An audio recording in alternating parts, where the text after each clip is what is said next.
자, 지금 코로나 이야기 먼저 하겠습니다. 예, 신규 확진자가 오늘은 그나마 266명이었는데요. 제가 우리 패널들 방에다가 계속 올려주고 있거든요. 예. 그러니까 확진자 현황을 올려주는데 어제는 400명 정도 육박했었거든요. 어제. 390명 좀 넘게. 예. 그러니까 398명인가 뭐 이런 예. 정도였던 숫자가 있는데 그나마 오늘은 266명인데 이게 주말 효과 때문에 그런 거예요. 검사를 덜 했다는 거죠. 그러니까 이게 지금 뭐 또 오늘 해서 내일 저녁 그 사이에 몇 명이 될지는 아무도 모릅니다. 그래서 지금 오늘은 258명이 확진됐고 어제 397명, 엊그제 332명 이렇게 하다가 숫자가 줄어들었으니까 이게 잦아드는 거 아니냐? 이렇게 보실 착시 현상은 분명히 있다 이렇게 보고 안심하지 마시라는 이야기 드리고요. 그리고 하나 더는 서울시가 모든 8.15 집회 참가자 비용 무료, 익명도 가능하다. 난 이것 보고 눈물 나더라고. 왜냐? 실제로 우리도 속마음 같으면 이 사람들한테 구상권 청구하고 싶잖아요. 예. 근데 문제는 뭐야?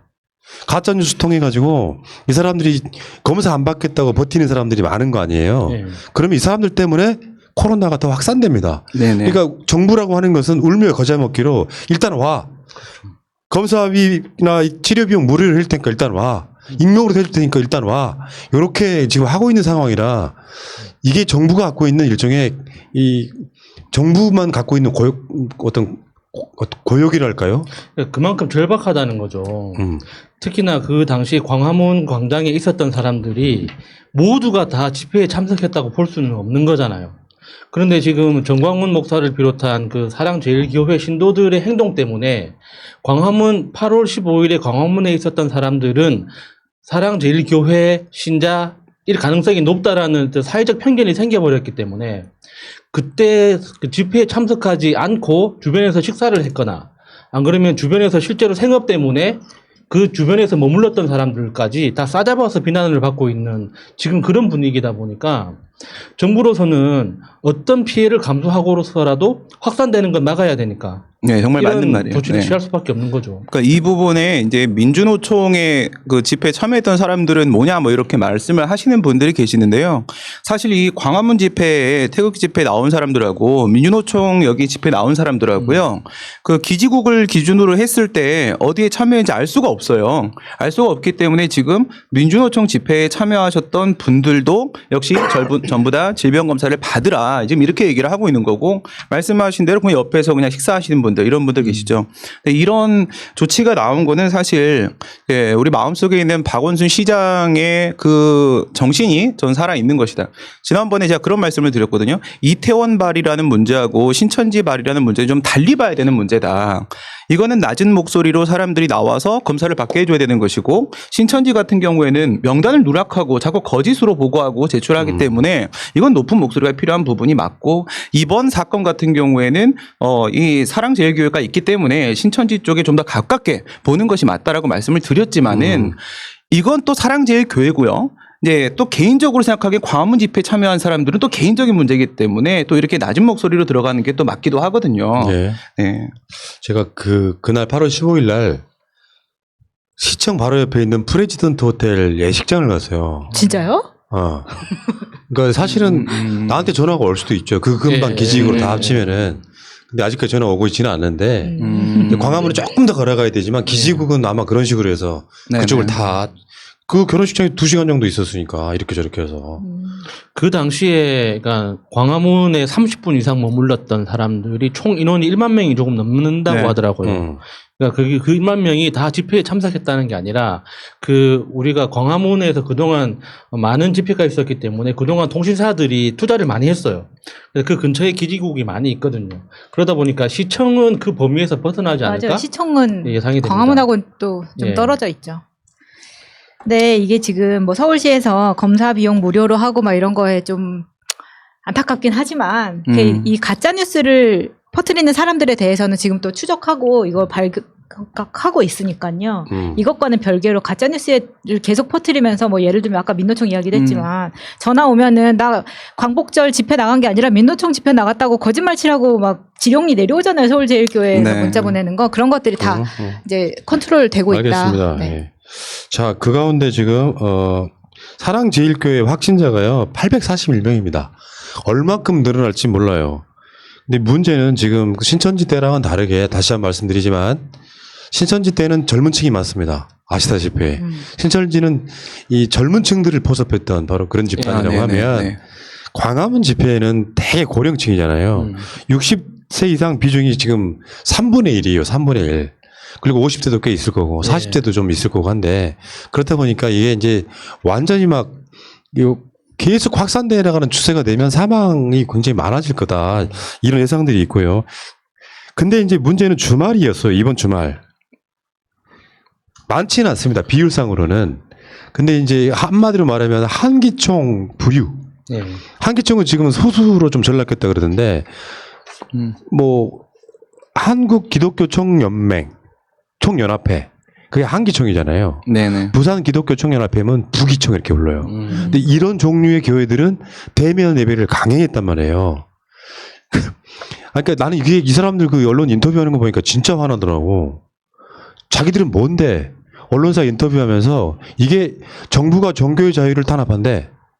그러니까 저는 개인적으로는 고등학교 때까지 신부님이 되기 위해서 예비신학 학교를 다니면서 이렇게 성경 공부를 꽤 열심히 했던 적이 있는데 그 목사님들 이야기를 보면서 정말 너무 화가 나가지고 밤잠을 설칠 정도였어요. 그러니까 도대체 이거 우리가 어떻게 해야 되는 건가?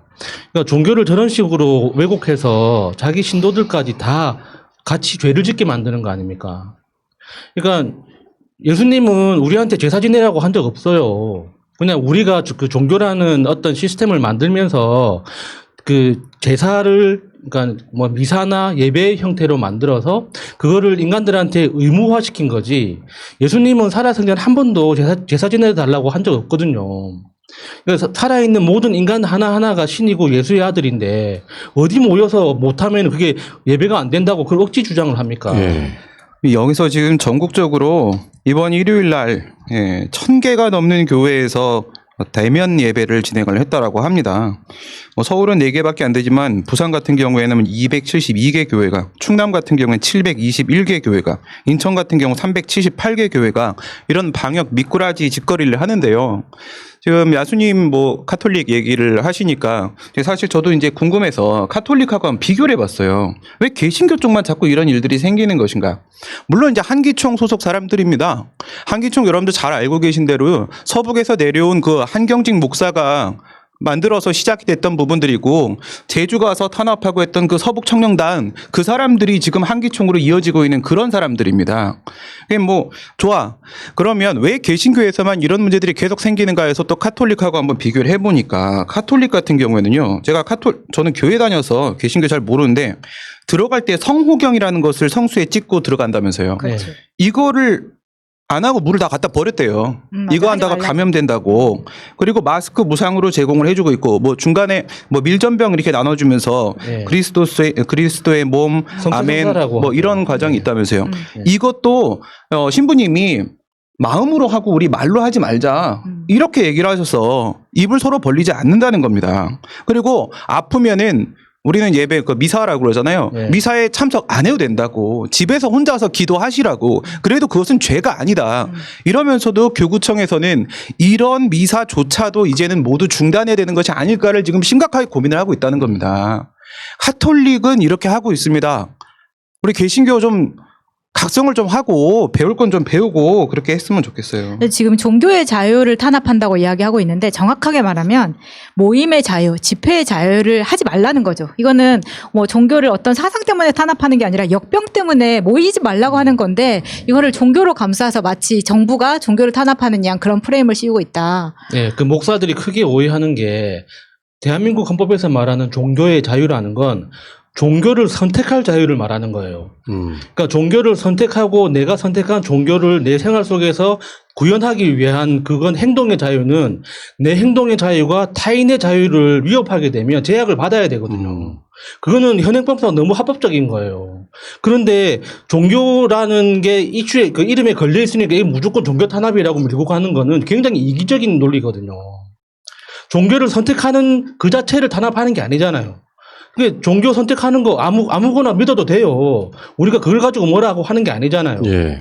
그런데 자신의 종교를 생활 속에서 구현하는 과정에서 이웃한테 피해를 주게 된다면 조심해야지. 예. 그거를 이웃한테 피해를 주면서까지 하냐고. 신앙의 그러니까, 자유, 종교의 자유 이런 얘기를 하는데 이 언론사들은 맨날 표현의 자유, 언론의 자유 이런 얘기를 하고 그놈의 자유 좀 제발 방종하지 말고요. 그렇게 항상 좀 비교를 좀 해보세요. 신앙의 자유를 지금 탄압을 하고 있는 거라고요? 예배를 못하게 만드는 것이 이 금지명령 나온 것이 그렇게 치면요. 그럼 학생들은 지금 거기에 확진자가 나와서 학교에 못 가게 하는데 그럼 난 교육받을 권리를 주장하면서 등교를 해야 되겠습니까? 그럼 교수들은 학문의 자유를 주장을 하면서 확진자가 나온 학교에도 출근을 해야 되겠습니까? 자영업자들은 영업의 자유를 주장하면서 그렇게 해야 되겠습니까? 흥분하지 마시고요. 유독 개신교가 심하다는 거죠. 다 그렇다는 건 아니고 한기총 계열이 일부러 방역을 방해하는 느낌이에요. 그러니까 그게 단순하게 우리들 돈벌이 하겠다는 느낌보다는 정부의 방역을 지금 방역 실패로 몰아가야 되는 거잖아. 그러면서 계속해서 방역을 방해하는 쪽으로 모양새를 잡고 있는 데다가 또 대면 예배를 해야 수익도 생기니까 그렇죠. 이런 것들을 또 같은 방식으로 유독 개신교만 좀 심하다 이런 생각이 들고 이제 지금 그 한기총 등의 개신교 부류하고 일부 조중동과 극우 인사들은 그렇게 표현하고 있잖아요. 코로나가 아무것도 아닌데 너무 저렇게 해서 지금 하다못해 뭔가를 이렇게 억압하려고 하는 도구로 쓴다 이렇게 주장하던데 그러면은 전 세계 사람이 바보예요? 미국의 메이저리그도 관중 없이 열고 있습니다. 영국의 프리미어 리그도 관중 없이 열고 있습니다. 독일의 교회들도 다 폐쇄했어요. 네. 그러면 세상 사람들이 다 바보입니까? 대한민국이 워낙 확진자가 없고 사망자가 없다 보니 이것들이 잘해줬더니 그게 이제 권리인 줄 알고 저 지랄들 하는 거예요. 사실 진짜 열받는 게 그런 거야. 막 수십만 명씩 죽어나가도 대한민국은 이제 사망자가 300, 400밖에 안 되고 확진자가 한 1,700, 800밖에 안 되니까 거기다가 계속 무슨 자기 대단한 권리나 되는 것처럼 저러고 있는 거. 세계가 바보예요? 어쨌건 지금 그 한기총 부산 기독교청년 앞에 이거 이름하여 부기총이라고 하던데 그 이 사람이 한 말이 이런 거예요.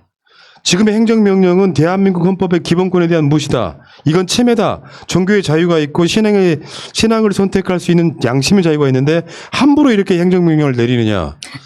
자신들 영업 못하게 한다 이거잖아. 그렇죠. 이건 자영업의 입장에서 이 봐야 표현 되는 자체가 너무 무식한 거예요. 지금 행정명령이 종교의 자유하고 무슨 상관이에요. 예. 자, 그리고 정광훈 측이요, 놀랍게도 지금 대한민국이 공안천국으로 가고 있다. 김밥천국이 아니고 공안천국이래요. 총리, 장관, 경찰, 서울시를 다 거버렸어요. 일요일 날. 이게 바로 그러니까 자유를 과도하게 줬을 때 나타나는 방종의 전형적인 현상이라고 생각합니다. 적반하장인 거지. 사실 국가보안법으로 걸어도 아무 지장이 없을 것 같은 놈들이 되레 자신들이 역병을 막 일부러 옮기는 것 같은 느낌을 주면서도 그걸 하고 있는 어떤 정당한 행정행위에 대해서 고발해버리는 거야. 국무총리, 뭐 장관, 경찰, 서울시까지 다. 특히나 이런 부류의 인간들이 이 검진을 독려하기 위해서 강제하기 위해서 나온 행정 요원들한테 뭐 일부러 껴안거나 침을 뱉거나 뭐 이렇게 몸을 비비거나 하는 거 이거 테러 행위예요. 이거 생화학 테러하고 뭐가 다릅니까? 이거는 진짜 그러니까 국가보안법이나 테러방지법으로 이렇게 적용을 해야 되는 거예요. 아니 자신이 확진 가능성이 있어가지고 그거를 진단을 독려하러 온 사람한테 그런 식으로 하는 거는 그거는 폭력행위하고 똑같은 거죠. 얘네들이 뭐 강연제 때문에 그래요. 소년제가 아니에요. 이 강연제가 네? 네, 사실 뭐 국민 밉상 아닙니까? 국민 여동생이 아니고 밉상인데 얘네가 얘기한 게 뭐 크게 한 4개 정도 있는 것 같아요. 보면은 참가자 명단을 기지국에서 이동통신사 통해서 이렇게 확보한 건 개인정보, 위치정보 불법 수집이다. 이러면서 총리, 정은경 본부장, 뭐 서정엽 권한대행, 박능우 장관 다 고발을 때렸어요. 이것들이. 그다음에 박능우 보건장관이 예배금지 명령 내린 거 이건 또 직권남용이다, 강요죄다, 예배방해죄다 이딴 소리를 하고 있고요. 압수수색이 불법이다라고 주장을 하고 있고요. 공무상 비밀 누설죄가 성립된다. 왜 그 정보를 공개했는가 뭐 이런 식으로 얘기하는데 저도 검토해봤거든요. 하나도 안 걸려요. 근데 이거 중에서 강연제 법 모르지 너. 이게 그 예배 방해 기회라는 게 있어요? 아, 이따가 그것만 따로 이야기할 기회가 있으니까요. 근데 큰 맥락에서는 프레임을 바꾸고자 노력하는 과정의 하나라고 보면 되죠. 그러니까 방역의 방해 세력으로 국민들이 다 진짜 짜증이 내기 시작했어. 내가 알고 있는 개신교 계신 분이 정광훈 저 미친 새끼 아니요? 나 이런 소리 직접 들었거든요. 그러니까 그렇게 이제 소수화돼가는 과정이라 우리가 지금 이 문재인 정부가 독재하고 있다 이런 이야기잖아요. 간단히 말해서 막 초법탈법적인 거. 근데 예를 들어 정광훈 핸드폰 압색하는데 영장 없이 했다. 긴급하게 할 수 있는 거거든요. 다 그게 법을 위반해서 할 수 있는 게 아니에요. 그러니까 아까 말한 것처럼 변호사라는 애들이 무조건 다 변호사 입회에 가능하다고 저번에 해봤잖아. 한동훈 핸드폰. 변호사가 없어도 증거인멸의 어떤 그 의심이 되어지면 긴구를 할 수 있어요. 다 법에 정해진 거야. 그러니까 조국 장관 가족들 압수수색 할 때 변호사 있었습니까? 없었잖아요. 우리가 이게 다 아는데. 저 진짜 웃긴데 진짜 압수수색의 불법이라고 다 됐고 그러니까 불법이어서 그러면 절차적으로 증거를 다 부정하고 맘대로 하라고 행정조사기본법이라는 게 있고요. 이거 근거로 해서 강제조사 들어갈 수 있습니다. 경찰관 직무집행법에도요. 출입조사할 수 있는 권한 근거 규정이 있고요. 감염병 예방법에도 있습니다. 영장 없어도 충분히 들어가서 다 할 수 있는 거를 예의 지켜주려고 영장 받아간 거예요. 그러니까 강현재 변호사 하는 이야기를 들어보면 이 합격한 이후로 공부를 전혀 안 한 것 같은 법전을 놨어. 그러니까 보통 이제 이 벼락치기 할 때 시험을 위해서 공부를 하다 보면 그 시험장을 나오는 순간 다 까먹잖아요. 그렇지. 예. 그 상태로 지금까지 버티고 있는 건가 하는 생각이 들더라고요. 알겠습니다. 일단 이 이야기 여기까지 하겠습니다.